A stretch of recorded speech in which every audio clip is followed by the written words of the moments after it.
decía que es tío, pero en realidad para los psicólogos viene siendo como nuestro gran abuelo Freud, es el Tata Freud, el verdadero de donde venimos todos. Amorcito, ya si quieres puedes sentarte acá, pero no encima mío. Ven, venga.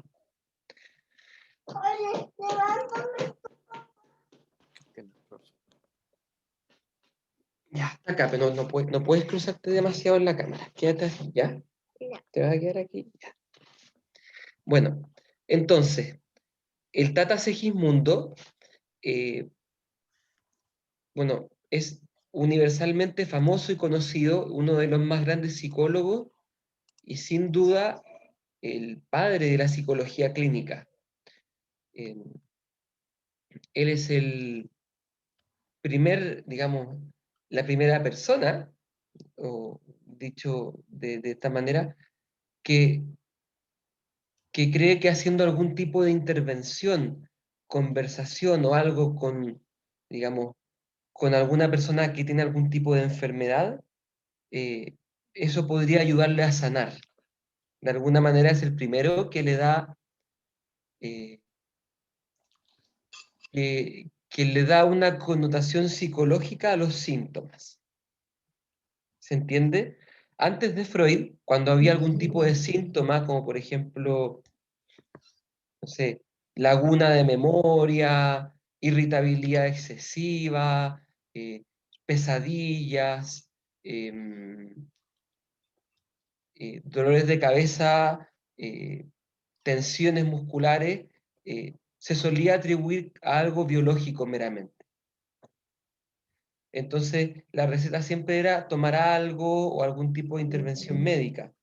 Freud es el primero que conceptualiza que el síntoma neurótico específicamente, tiene un origen psicológico, Pero la otra. tiene síntomas psicológicos Pero esa y por lo tanto no se va a sanar mediante una intervención. Hijito, por favor. No se va a sanar mediante una intervención. la otras, esas. Esa. Oye, sí, así voy a tener que bajarte, mi amor. Profe, Ya, igual tranquilo. sí, sí, estoy tranquilo. Oye, entonces, es el primero en establecer esta asociación, que hay síntomas que se van a sanar, pero no por algún tipo de medicina, sino que por algún tipo de intervención de orden psicológico. Sí. En esto, él es uno, digamos, es el padre de esta idea y por lo tanto el primero en diseñar un modelo de terapia clínica para poder sanar esos síntomas. De alguna manera, la historia de Freud es la historia de alguien que descubre esta asociación de los síntomas con lo psicológico y a partir de ello empieza a elaborar teorías sobre cómo está construida la psicología. ¿Ya? Ahora, para entender la obra de nuestro Tata Segismundo, es muy importante que nos pongamos en el contexto de su época. Se dice que todas las teorías son hijas de su época y en el caso de Freud quizá esto es de manera máxime importante. Aquí hay un listado de los temas que quisiera que alcanzáramos a ver hoy, dentro de lo posible. Entonces, vamos a ver una pequeña reseña biográfica que incluye también una contextualización de la época, porque va a ser muy importante para poder entender justamente por qué Freud plantea lo que plantea. Contexto histórico. Estamos hablando de lo que se llama el Imperio Austrohúngaro.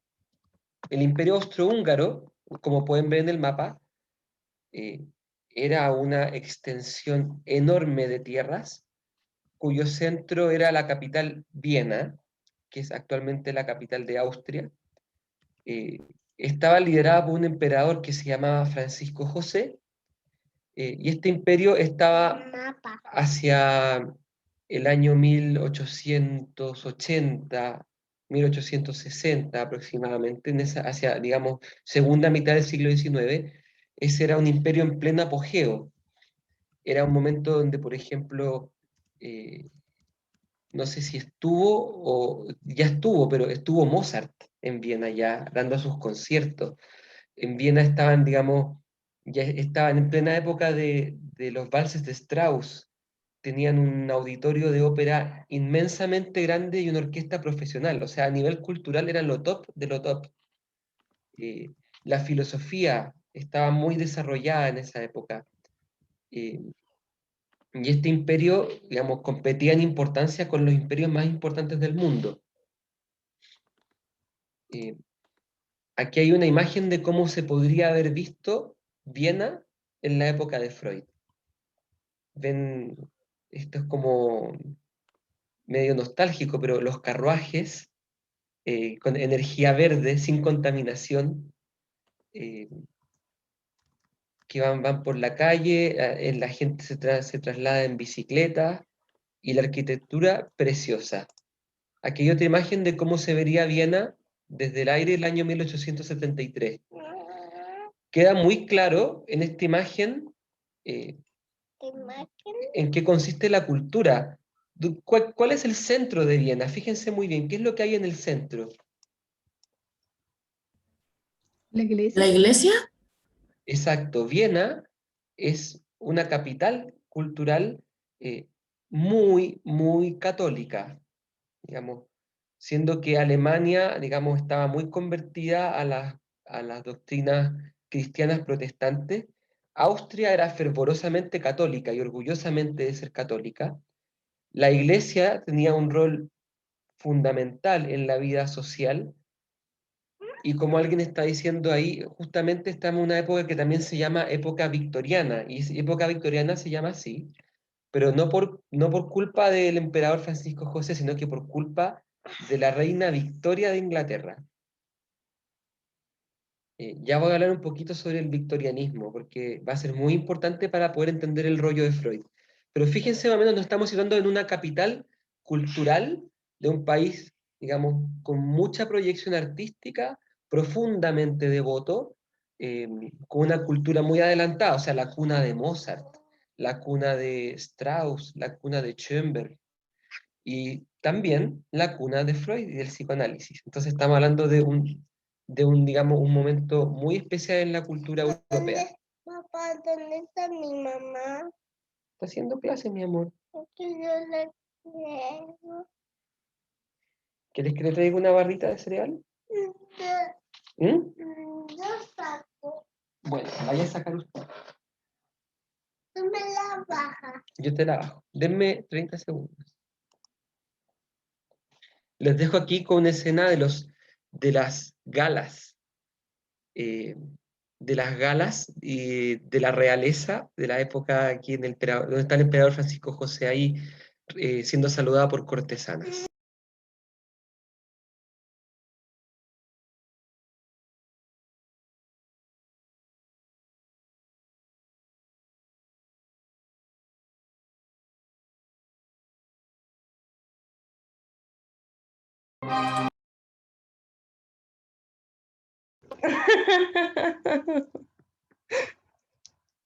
Tu cara, Pauli, weón, qué risa. Me asusté.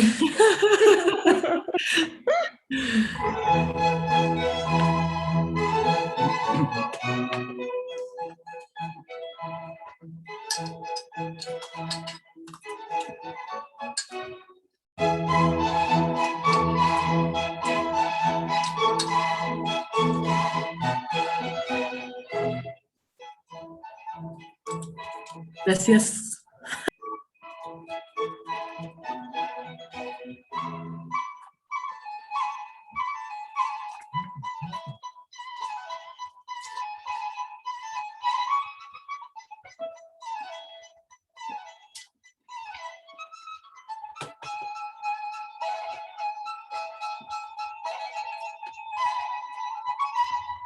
¡No! ¡Están confundidos! Esa música no. Están confundidos. Igual le dio el corte.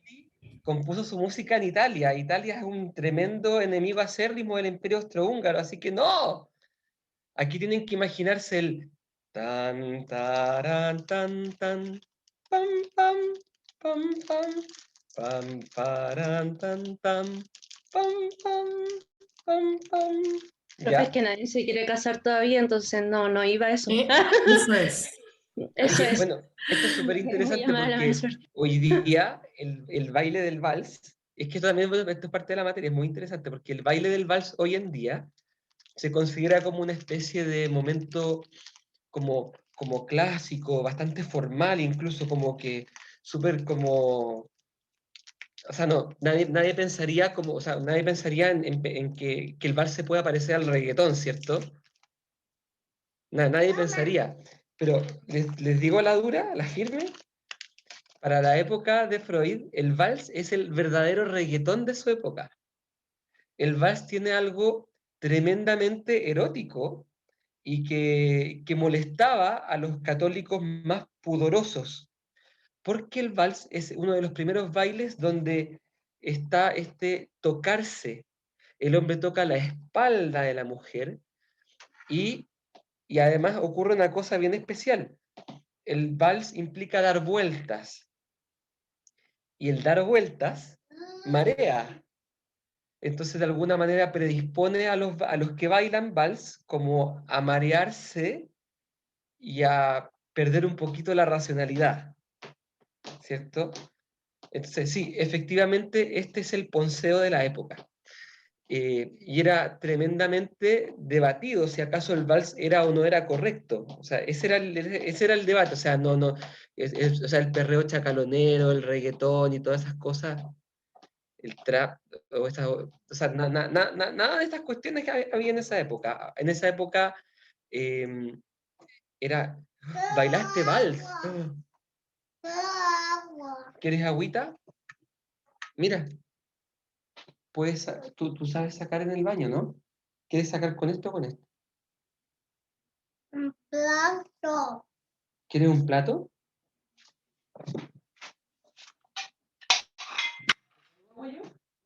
Ya, ya, va, va. No me quiero quitarle el plato. Ya. No me la lleva.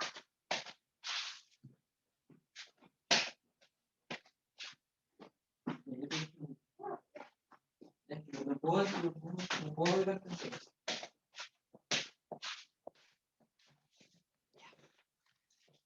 Bueno, Profe, hablábamos del vals, ¿sí? disculpa, es que anoche estaba viendo y hasta ahora Orgullo y Prejuicio, la película, o Pride and Prejudice, como se diga en inglés. Y la cosa es que esa está ambientada en 1810, creo, ¿no? Por ahí. Está por aquí, ¿o no? Como justo estaba viendo la parte del baile. Es muy distinto porque en esos bailes que tú ves, en ningún momento se tocan los bailarines. Ah, claro, sí, es que eso era Hacen lo danzas que distinto. son danzas del barroco, el minueto, la gabota, Ya, el, sí, el claro, rondó, etc. El vals es, digamos, al lado de esos es un reggaetón, como para que se hagan la idea. sí. Y esto, y aquí vamos a introducir el tema victoriano, en esta época estaba en auge una corriente religioso, cultural, moral que se llamaba el puritanismo. El puritanismo, tiene su cuna en una especie de fervor religioso radical inglés, por eso es que algunos también le llaman puritanismo inglés, consiste en la idea de que hay que tratar de vivir de cara a Dios de manera más pura posible. Yo diría que todavía hay un tema como de puritanismo latente en nuestra cultura. Ya se les voy a demostrar por qué. Entonces, muy bien, hijo. Se consideraba el puritanismo, se consideraba que había que vivir de manera pura y que todo tipo de deseos, deseos y placeres eran como una especie de rebajamiento de la pureza de las personas y de la vida de cara a Dios. Por lo tanto, hoy día, no sé si de repente ustedes escuchan, no sé si ya está fuera de época, pero hacer cochinada es como que habla de que hay algo cochino, Y en realidad eso viene del puritanismo, como que en el fondo el placer sexual, el amor sexual, el encuentro sexual fuera algo cochino, algo impuro, algo que Dios no aprueba, sin que Dios vea, por así decir. Entonces, ¿qué dicen los puritanistas? Hay que vivir sin placer sexual, hay que erradicarlo de la vida. Pero como necesitamos que la especie se reproduzca, como una especie de necesidad vital, vamos a tener que sacrificarnos. Pero nos vamos a sacrificar sin, evitando el placer. Entonces, por ejemplo, se diseñaban algunas ropas de cama, por ejemplo, con unas sábanas gruesas, pero con un hoyito, para evitar que se vean desnudos en el acto sexual el hombre y la mujer, de alguna manera evitando que haya como mirada lujuriosa y todo ese tipo de cosas. ¿Se entiende? Esto es tremendamente, digamos, desde un punto de vista moderno, cuando uno mira para atrás, incluso desde un punto de vista religioso, es tremendamente errado, porque si Dios creó el placer sexual, lo creó para algo, no para evitarlo. ¿Se entiende? Pero en esta época estaban rayados con esto, y de hecho había una especie de competencia por quién era más puro. Entonces, por ejemplo, la reina Victoria se jactaba de que ella nunca había sentido o tenido algún placer sexual o orgasmo en su vida. Y ese era como su orgullo. O sea, yo tuve hijos, pero jamás disfruté de eso. Y todos, "Oh, Reina Victoria, maestra". Entonces, había una idea de que el placer sexual era malo. ¿Se entiende? Y esto estaba además apoyado en un aparato religioso tremendamente nocivo. Entonces, digo, esto que estoy comentando estaba flotando en la época de Freud, en el ambiente, era como el mainstream. Entonces, ya uno se va dando cuenta por qué Freud, de alguna manera, después va a hacer sus planteamientos de la parte sexual tan intensamente, ¿cierto? Ya vamos captando de dónde viene también, ¿cierto? Porque veníamos de una época muy reprimida. Bien. Hablemos de Segismundo, ¿ya? Y yo me voy a mover muy piolamente porque ya llegó la señora que nos ayuda. Vamos a ver si es que pasa piola. Me voy a instalar aquí un ratito porque en la consulta donde yo suelo hacer las clases está durmiendo el otro niño. Así que mejor ni siquiera lo vamos a despertar. Nos vamos a poner aquí en un rinconcito.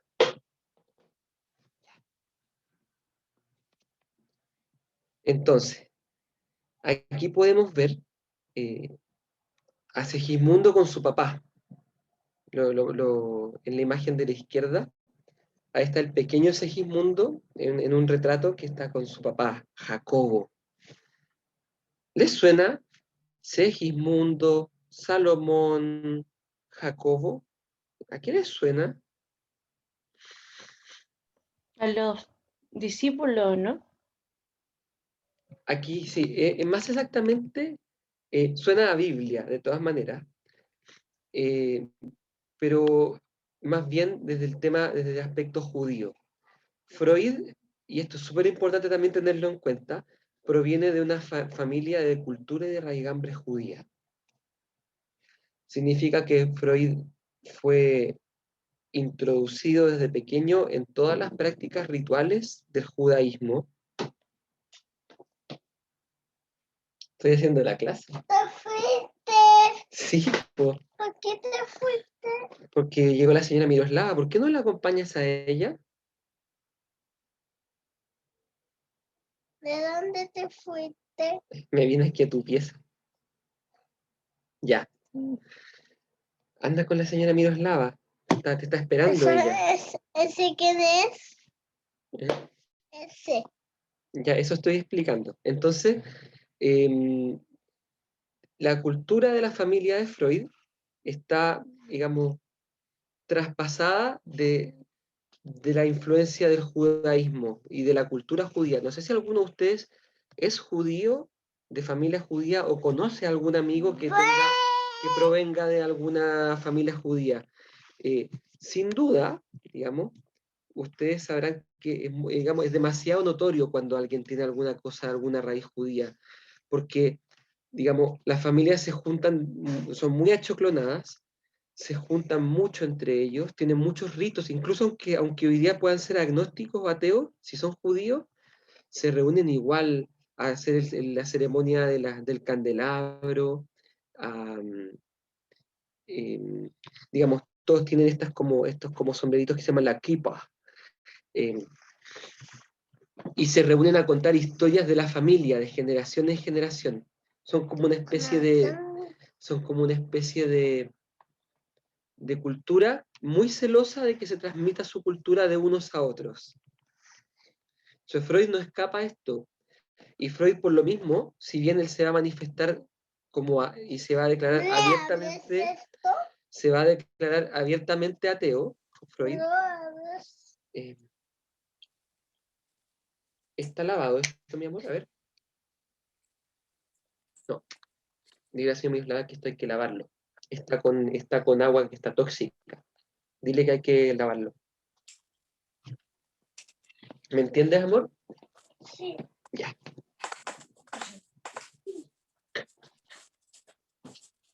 Sí, es muy buena esa serie. Uy, qué asco, me tomé una cuestión como que tenía mucho, estaba como pasada a honguito. Denme 30 segundos. Qué rico. Me dieron ganas de tomar eso.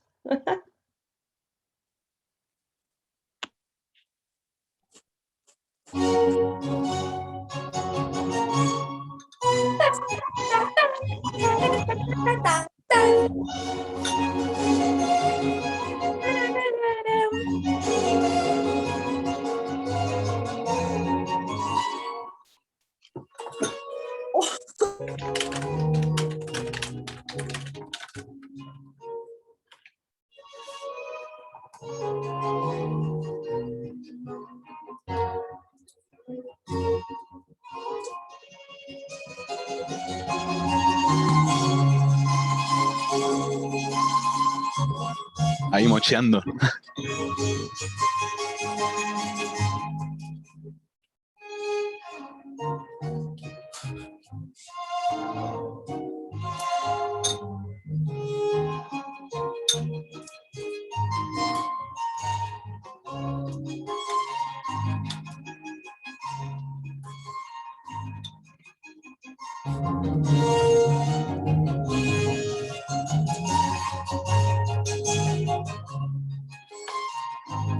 Listo. Bueno, esta música tiene mucho más que ver. La pequeña serenata nocturna de Mozart, efectivamente, fue compuesta en Viena, así que estamos ok. Mozart la compuso creo que alrededor de los 12 años, esa pieza. Bueno, entonces, estamos dando algunas pistas, ¿cierto? Familia judía, contexto puritano. El edificio que ustedes ven ahí en la foto corresponde a la Universidad de Viena. En esa universidad Freud se va a formar como médico y en la especialidad de neurólogo.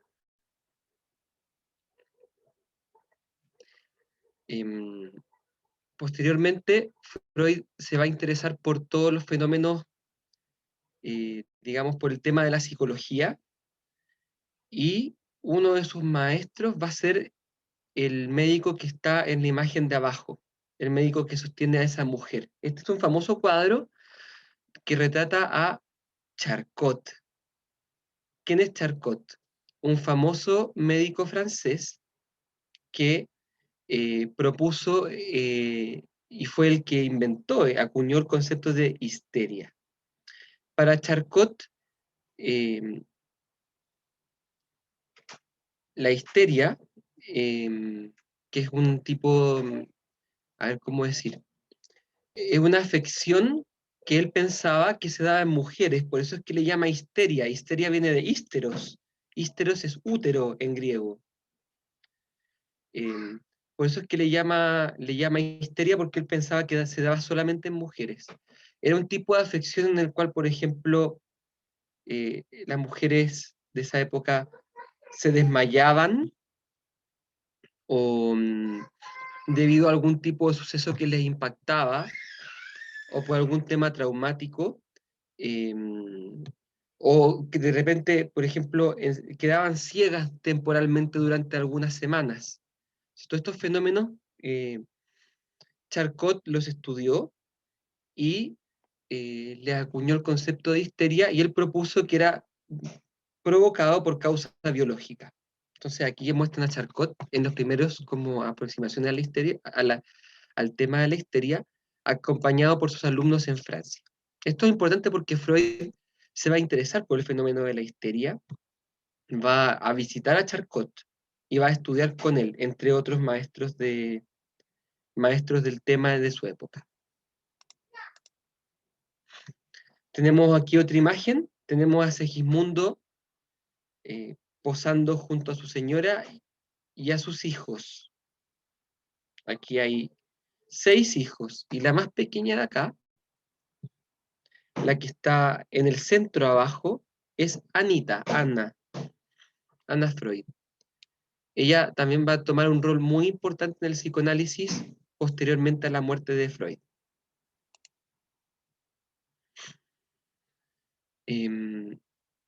Bueno, aquí también, siguiendo con la biografía, está el famoso libro que escribió Freud y que publicó el año 1900, que se llama La interpretación de los sueños.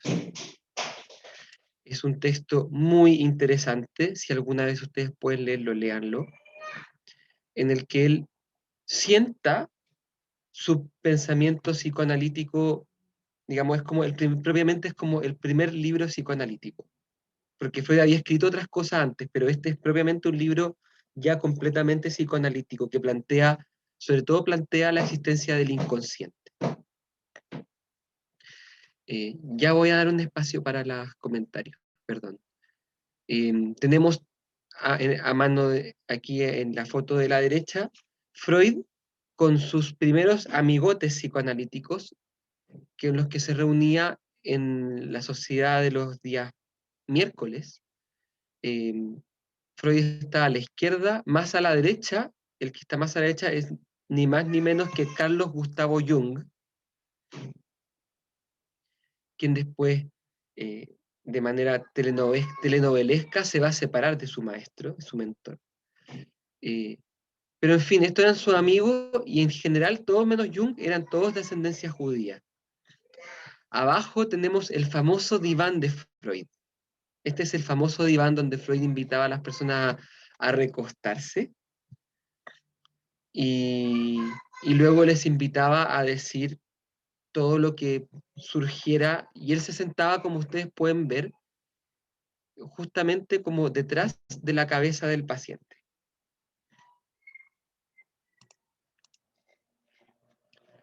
¿Qué tenemos aquí? Entonces, ¿por qué esta foto tan fea? Lo que pasa es que Freud, hoy sí, es como un confesionario, interesante asociación. Deme un segundito, por favor.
Ya. Volvemos.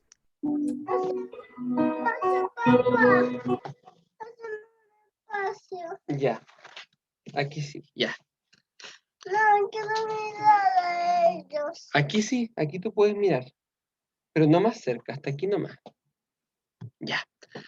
Entonces, ¿por qué está esta imagen de acá? A mano izquierda tenemos una, digamos, una mirada de una boca, ¿cierto? ¿Por qué puse esto? Porque Freud va a padecer de cáncer al paladar. Y va a ser operado alrededor de unas 25 veces. Por supuesto, sin que esto nunca se terminara de sanar. Para poder aliviar su dolor, Freud recurrió constantemente a la drogadura, a la cocaína, a la cual también Freud dedicó algunos estudios en su época. Hacia 1930, el nazismo empieza a crecer en Alemania, empieza todo el tema de la persecución a los judíos, y Freud el año 1938, si no me equivoco, o el mismo 39, cuando parte de la Segunda Guerra Mundial, se va de Alemania para radicarse en Inglaterra. ¿Eso qué es? Eso. Es una mandíbula. O sea, perdón, un paladar. ¿Y eso? Una lengua. Ya. Entonces, él tiene que escaparse a Inglaterra y va acompañado de su hija Anna Freud, quien en un gesto de mucho cariño mandó a construir en Inglaterra una réplica de la casa de Freud en Austria. Eso de ahí. Pues, no puedes ahora ponerte aquí. ¿Qué no? Y a pesar de que la casa en Inglaterra era una fiel copia de la de Austria, Freud no se hallaba en ella. No se sentía cómodo. Y y creo que, digamos, antes de un año, ya Freud no quería seguir viviendo este exilio, tampoco quería seguir sufriendo de estos dolores de mandíbula, de paladar, así que le pide a un amigo suyo que le administre la inyección letal.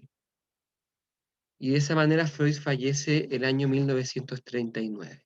Todo esto también obviamente habla mucho de la personalidad de Freud y de su manera de ser, ¿cierto?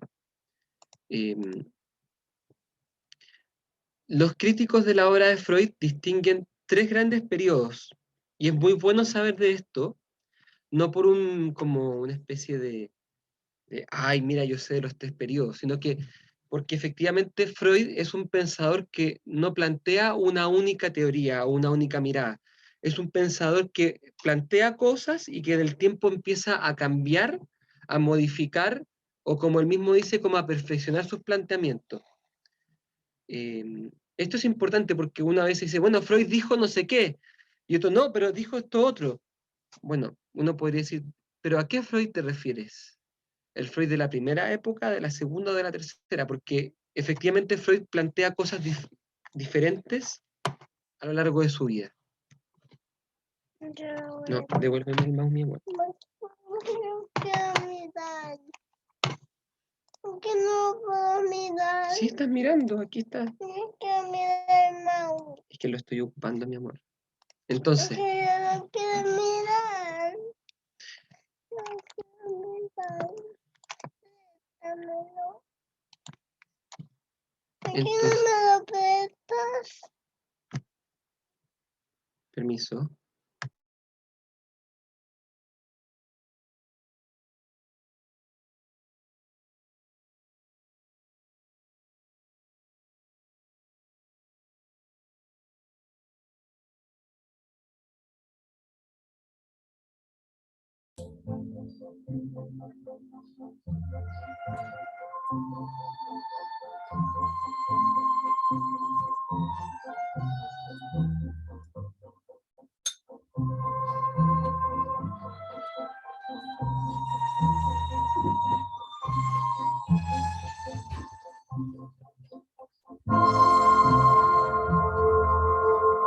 Concierto 21 para piano y orquesta. Movimiento segundo. El famoso andante de Mozart, que se hizo famoso en Chile por gracias a El Tiempo del TVN, ¿cierto? Bueno, entonces decía que era importante conocer los periodos de la obra de Freud justamente porque ellos nos orientan para saber en qué momento de su vida Freud está planteando cada cosa. Entonces, el primer periodo se llama periodo pre-psicoanalítico y va desde el año 56, que es el año en que nace Freud, hasta el año 1900. O sea, los primeros 44 años de la vida de Freud, todavía Freud no fundaba el psicoanálisis. ¿Mm? Este periodo es muy importante para entender el psicoanálisis, pero también es el más desconocido. Aquí tenemos cuatro filósofos que fueron muy influyentes en el pensamiento de Freud. ¿Quién reconoce a estos maestros? Nietzsche, el primero. Ahí dice. El que está arriba a la izquierda es Goethe. Goethe dicen que es una de las personas más inteligentes que ha existido en la historia de la humanidad. Un filósofo, periodista, escritor, poeta, político alemán, digamos, que tiene una obra muy profunda y muy alemana. A mano derecha de Goethe tenemos a Friedrich Nietzsche. Nietzsche también un filósofo muy, muy importante, también muy, digamos, muy, ¿cómo llamarle? Muy polémico Nietzsche. Hola. Nietzsche va a plantear a contracorriente muchos aspectos y sobre todo Nietzsche, digamos, se va a preocupar de rescatar Hola. el aspecto emocional de la vida. Hola. En tercer lugar, abajo a la izquierda tenemos a Feuerbach, uno de los primeros sistematizadores del ateísmo. Él es de los primeros en decir que, en tratar de explicar la religión como producto de necesidades humanas, por así decir. No es que Dios exista, es que nosotros, como necesitamos de la sensación de omnipotencia de alguien que nos cuida, entonces formulamos e inventamos a Dios. Esa idea, que hoy día es muy frecuente, fue formulada por primera vez por este Feuerbach. Además, Feuerbach va a ser también uno de los maestros de Hegel. Hegel, el filósofo alemán que va a plantear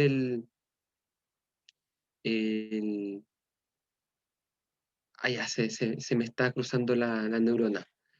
Pero plantea en el fondo el pensamiento dialéctico Hegel. Bueno, Feuerbach plantea la idea práctica en el sentido de que hay que tratar de avanzar en las ciencias prescindiendo de Dios.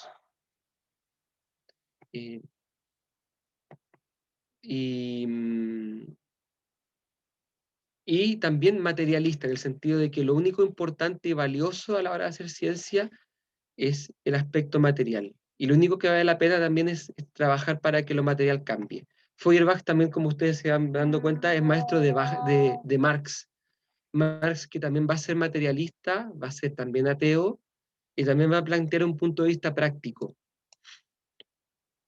Abajo a la derecha tenemos a Franz Brentano. Él es fue religioso dominico en su época, que se salió del convento y se dedicó a estudiar, a dar clases de filosofía, uno de los fundadores, junto con Husserl, de la fenomenología. La fenomenología es una ciencia que se dedica a estudiar los fenómenos tal como aparecen a la conciencia. De alguna manera son deudores del pensamiento de Kant, quien plantea que no podemos conocer la realidad tal como es, sino que podemos solamente saber cómo percibimos o cómo sentimos subjetivamente las cosas. Franz Brentano, junto con Edmund Husserl, van a ser aquellos que plantean, digamos, cómo se estudia esto del fenómeno subjetivo. Brentano era un ferviente creyente, y Freud fue ayudante de Brentano en la universidad. Y Freud plantea en sus cartas que escuchando a Brentano era imposible refutar la idea de Dios, y que incluso Freud estuvo a punto de abrazar el catolicismo debido al fervor de su maestro Brentano. Pero en fin, de alguna manera parece que más bien triunfa Feuerbach y Nietzsche más que Brentano. Bueno, Freud leyó mucho a Nietzsche, a Goethe y a Feuerbach, a pesar de que en algún momento Freud vaya a negar haber conocido a Nietzsche. Sin embargo, hay cartas de su juventud donde él admite haber leído toda la obra de Nietzsche y sentido una admiración tremenda por el genio filósofo. ¿Qué otra cosa es importante de Freud? Freud, antes de ingresar a medicina, o incluso en los primeros años de la universidad, manifiesta un interés por dedicarse a la filosofía. Este búho que está a mano izquierda es el símbolo de la filosofía. De hecho, bajo la tutela de Brentano, Freud alcanza a diseñar... ¿Eso qué es? Después te digo, parece que no puedes hablar aquí. Freud plantea, digamos, bajo la tutela de Brentano, plantea una idea de tesis doctoral que estuvo a punto de realizar tesis de grado para poder titularse como filósofo. Digamos, Freud estuvo muy cerca de estudiar filosofía. Incluso Freud, junto con otros amigos, fundó una revista filosófica en su época. ¿Y por qué digo todo esto? Porque posteriormente en la vida de Freud, muchos le van a decir a Freud que si él había sacado sus ideas de la filosofía, y el Freud va a decir: yo nunca he sido filósofo, nunca me ha interesado la filosofía, ni creo ser capaz de poder ser un buen filósofo, no tengo madera de filósofo. Eso decía en público, pero en privado fundó un periódico de filosofía, estuvo a punto de estudiar filosofía, fue ayudante de la cátedra de filosofía de Brentano, y además, en una carta tardía a un discípulo que se llama Flies, él va a reconocer lo siguiente: que la ambición de la vida de él siempre fue la filosofía, y que, sin embargo, para llegar a ella, lo logró mediante un rodeo largo a través de la medicina, como diciendo que Freud conscientemente se daba cuenta de que lo que él iba a plantear era un pensamiento que era del ámbito de la filosofía. Esto hay que saberlo, porque aunque Freud a veces diga que él no sabe nada y que es muy malo para la filosofía, en el fondo no es así.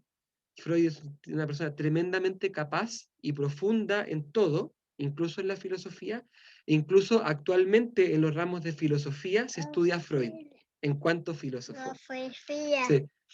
Lo digo porque Freud parece entender mucho más profundamente de lo que él parece decir hacia afuera, que es lo que él hizo. Segundo, tenemos al medio un compás y una escuadra. ¿Quién sabe qué es esto? La masonería, la logia. La masonería, es con S.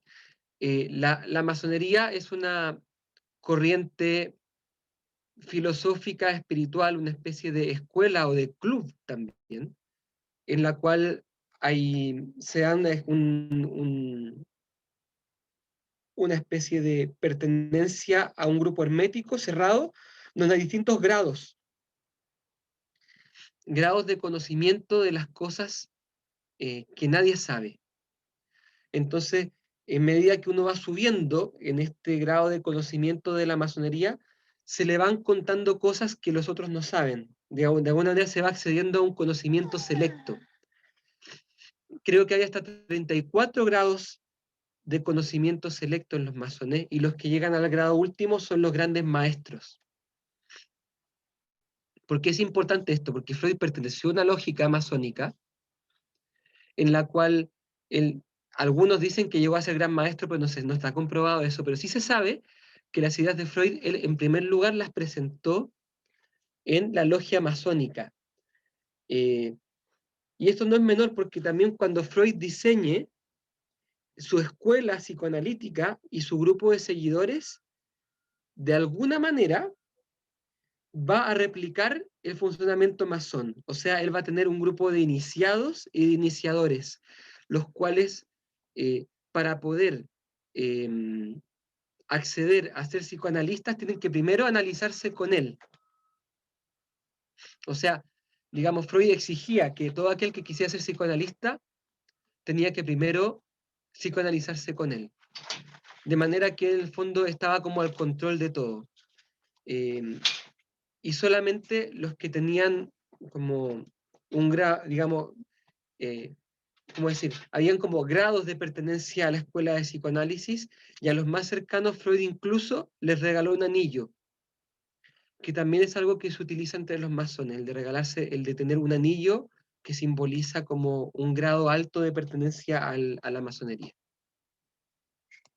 Esto tiene digamos, es brutal pensar que, digamos, también Freud se sirvió de estas estructuras para que su método de psicoanálisis se hiciera muy conocido, a la vez que se percibiera como una cosa mística, como una cosa secreta, que solamente algunos, los iniciados, son los que realmente saben.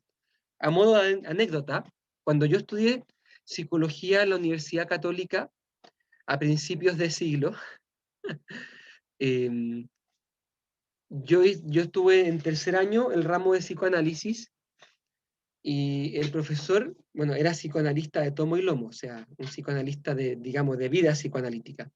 Entonces, cuando uno decía, bueno, profesor, entonces el inconsciente es como cuando a uno le vienen pensamientos que no saben, entonces decía, no. Mientras tú no hagas tu terapia psicoanalítica, nunca vas a poder saber bien qué es el inconsciente. Como diciendo, aquí hay un conocimiento selecto al que tú no vas a poder acceder jamás, excepto que tú seas iluminado en una terapia. ¿Se entiende? Sí, hermético, o sea, cuando uno le trataba de plantear al profesor algún tipo de conclusión, él decía, no, eso no es. No, o sea, si tú quieres saber más, digamos, la única manera de saberlo es viviéndolo, estando allí. Y no te puedo contar más. Básicamente es como una especie como de secretismo, una especie como de te muestro el hombro, y si quieres saber más tienes que venir aquí a otra cosa, ¿cierto? Es como... no, y de hecho, en general, el grupo psicoanalítico todavía funciona así, o sea, solamente los cercanos, los que han vivido la experiencia, son los que están verdaderamente autorizados a decir cómo son las cosas, y no habría manera de decirlo si es que tú no lo eres. Entonces, obviamente que es tremendamente limitante. Si es que tú quieres hablar de psicoanálisis y no eres psicoanalista, te miran en menos. En fin. A mano derecha tenemos a Franz Breuer. Breuer es un psiquiatra muy importante, también vienes, que amigo de Freud, que va a ser el que recibe el famoso caso de Ana O. Ana O, en pocas palabras, ustedes esto también lo van a leer cuando revisen el texto que ya deberían haber partido leyendo de Freud.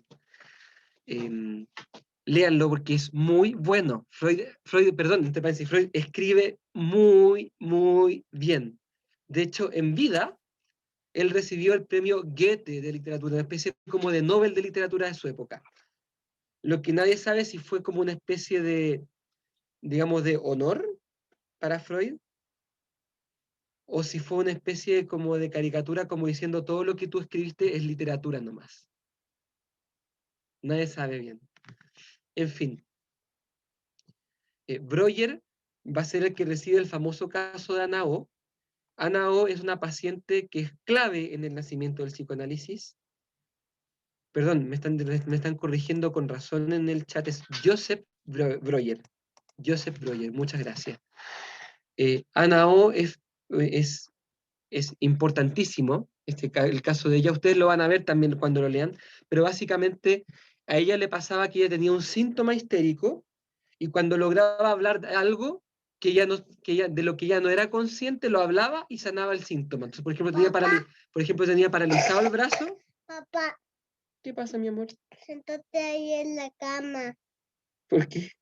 Porque alguien me voy a sentar, por eso siéntate en la cama.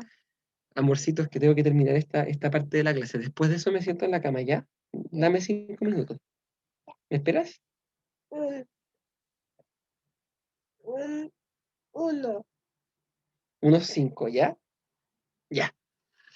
Uno cinco. Entonces, Ana O plantea, digamos, le pasaba que tenía un síntoma histérico muy notorio que se sanaba cuando ella revelaba alguna especie como de experiencia traumática.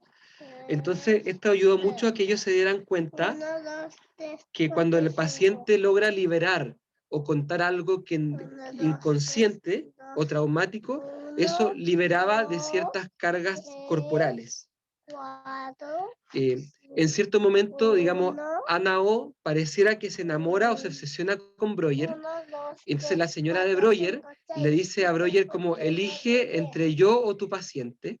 Breuer, por supuesto, que elige a su señora, aunque podría haber sido perfectamente la trama de una serie de Netflix que le elija a la paciente, ¿cierto? Bueno, pero eligió a la señora, pero le derivó a la paciente a Freud. Entonces Freud, después, él siguió con la paciente y analizó el caso, y a partir de eso, digamos, se le empezó a ocurrir toda esta idea de que el síntoma proviene de algo psicológico y no de algo orgánico, y que se sana mediante el habla.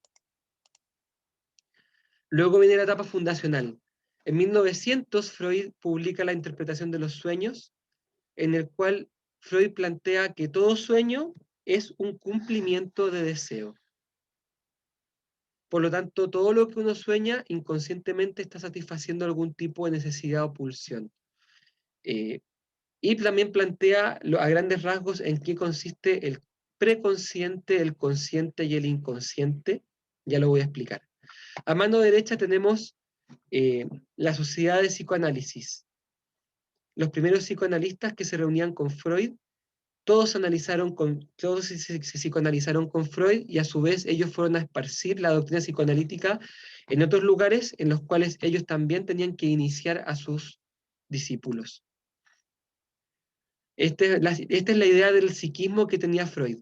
Por favor, saquen inconsciente profundo, porque eso no lo plantea Freud. Déjenme, lo voy a borrar yo mismo aquí el tiro para que el tiro no nos confundamos. Freud no plantea el inconsciente profundo. Lo voy a tapar ahí. Parchado. Consciente, subconsciente e inconsciente. Esta es la idea de Freud en la etapa fundacional. Ya voy a volver sobre eso, por eso es que no me explayé, pero tranquilos. Dentro de la etapa fundacional, siempre en 1914 es lo que hay que poner aquí, no 1920, vamos a corregirlo. Pucha, profesor, que hace mal a sus diapos, vamos a hacer al tiro bien. Profe, En 1914, perdón, igual nuestra profe nos decía como que era entre 1914 y 1920. Como está bien, está bien. En 1914, también en esta época, digamos, Freud plantea sus escritos que se llaman 3 ensayos sobre teoría sexual. Ya vamos a ver también en detalle eso. Y tiene los primeros discípulos que le van a abandonar, a saber, Alfred Adler y Carl Gustav Jung. Acá abajo tenemos la sociedad secreta, que va a ser como una especie de sociedad censora, como una especie de super yo del psicoanálisis, que van a estar atentos a que la ortodoxia de Freud no sea abandonada, y van a ser los que en el fondo van a estar amonestando a los psicoanalistas que se distorsionan o que se desvían de la doctrina de Freud. Quiero tomar papa. Papá, quiero tomar papa. Oye, anda, el papa ya no se puede, ahora hay pancito y hay barrita de cereal. Vaya a comprar si quiere. Finalmente está la etapa de consolidación, de 1914, 1920 a 1939. Esta es la etapa en que Freud plantea la segunda tópica, es decir, donde entra el yo, super yo y ello. Y además es la época donde Freud va a hacer muchos viajes por el mundo. De hecho, aquí tenemos a mano derecha Freud subiéndose al avión antes de partir a Estados Unidos a conocer el nuevo mundo y a dar sus 5 conferencias allá. O sea, lo que él dictó en Estados Unidos, después en este viaje de avión que estamos viendo, es el texto que ustedes tienen que leer para el control. Aquí Freud también va a plantear sus textos culturalistas, es decir, con los que psicoanaliza ya no la persona, sino que la cultura. Aquí tenemos una foto de Freud con todos sus seguidores, de alguna manera mostrando que el psicoanálisis florece, se esparce y tiene gran éxito. Esos son los 3 periodos de la vida de Freud. Profe, ¿ese libro es El malestar en la cultura? Exactamente. Ahora sí, perdonen, espacio para preguntas, dudas, consultas antes de una pausita. Profe, yo tenía una pregunta. Póngale, perdón. El psicoanálisis ahora se estudia a través de la hipnosis, ¿o no? O sea, es una forma de ver el inconsciente. Mira, entiendo que en el texto que ustedes van a leer aparece la historia de Freud con la hipnosis. Pero en pocas palabras, Freud, digamos, la hipnosis era considerada en la época de Freud como una vía regia para acceder al inconsciente. Freud se forma con un famoso, digamos, experto en hipnosis de su época, pero era pésimo haciéndolo. Entonces, como no le resultó, buscó otras maneras. Ya, esa era Esa es la relación de Freud con la hipnosis. Ah, bueno, y Pero ahora además está como mucho más avanzada. Freud, De la- sí, pero después Freud incluso va a criticar la hipnosis. Va a decir que la hipnosis en el fondo mantiene oculta la parte más importante de lo inconsciente. Ya, muchas gracias. De nada. Matus, de la Parra, Constanza, adelante. Profe, usted dijo que en la etapa fundacional Freud plantea el consciente, el inconsciente y qué más. Consciente, preconsciente e inconsciente. Ah, ya, gracias. ¿Otra consulta, comentario, pregunta? Profe, yo tengo una que me surgió ahora como, entonces, ¿por qué él deja la hipnosis? Bueno, uno ¿Por podría qué decir, deja de practicarla? bueno, a él no le resultaba mucho. Uno podría pensar Ya. que la dejó por orgullo. Pero en realidad después él va a plantear que la hipnosis nos sirve porque, digamos, permite acceder a algo del inconsciente, pero a la vez como que cerraría definitivamente la puerta a la parte más profunda del inconsciente. Entonces va a decir que tampoco es un buen método.